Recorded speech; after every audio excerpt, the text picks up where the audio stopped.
പ്രിയരെ, നമ്മുടെ ഇടവകളിൽ ദർശന സമൂഹം എന്ന് പറഞ്ഞൊരു വിഭാഗമുണ്ട്.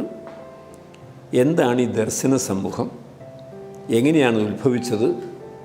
എന്തിനു വേണ്ടിയാണ് അങ്ങനെ ഒരു സംഘടന നമ്മുടെ ഇടവകളിൽ ഉണ്ടായത് എന്നതിനെ പറ്റിയാണ് ഈ എപ്പിസോഡിൽ ഞാൻ പറയാനായിട്ട് ഉദ്യമിക്കുന്നത്.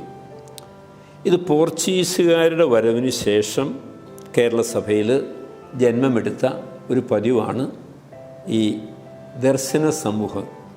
കാരണം 1599 ഉദയംപേരൂർ സൂനകദോസിന് മുമ്പ് കേരളത്തിൽ ദർശന സമൂഹങ്ങൾ ഉണ്ടായതായിട്ട് കാണുന്നില്ല.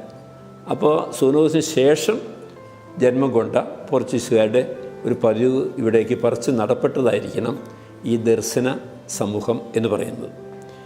ഇതിന് പറഞ്ഞിരുന്ന വാക്ക് കൊംബ്രേരിയം എന്നാണ്.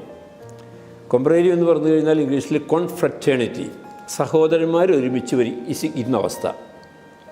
നമ്മൾ ഓർക്കണം, പണ്ടൊക്കെ നമ്മുടെ നാട്ടിൽ ഇന്നുള്ളതുപോലെ ഫാമിലി യൂണിറ്റുകളോ അതല്ലെങ്കിൽ CLC, CML, KCYM തുടങ്ങിയ സംഘടനകളോ ഇല്ലാതിരുന്നൊരു കാലഘട്ടത്തിൽ പള്ളിയിലെ കാര്യങ്ങളൊക്കെ ഭംഗിയായിട്ട് നടത്തുന്നതിന് കുറേ വോളണ്ടിയേഴ്സ് ആവശ്യമാണ്.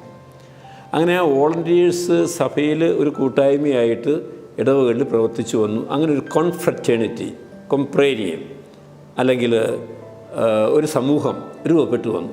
പള്ളിയിലെ ശുശ്രൂഷകൾക്ക് നേതൃത്വം കൊടുക്കുന്നതിനും വോളണ്ടിയേഴ്സ് ആകുന്നതിനും ഒക്കെയായിട്ട് അങ്ങനെ ഒരു പതിവ് ആരംഭിച്ചു. എങ്ങനെയായിരിക്കാം ദർശനം എന്നുള്ള വാക്ക് കിട്ടിയത്?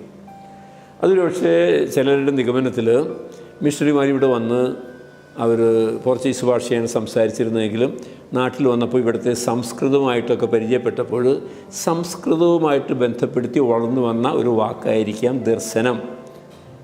ദർശ് എന്ന് പറഞ്ഞു കഴിഞ്ഞാൽ വഴികാട്ടുക, ദർശകൻ, വഴികാട്ടുന്നവൻ. അങ്ങനെ ഇടവകയിൽ വഴികാട്ടുന്നവരുടെ ഒരു കൂട്ടായ്മ.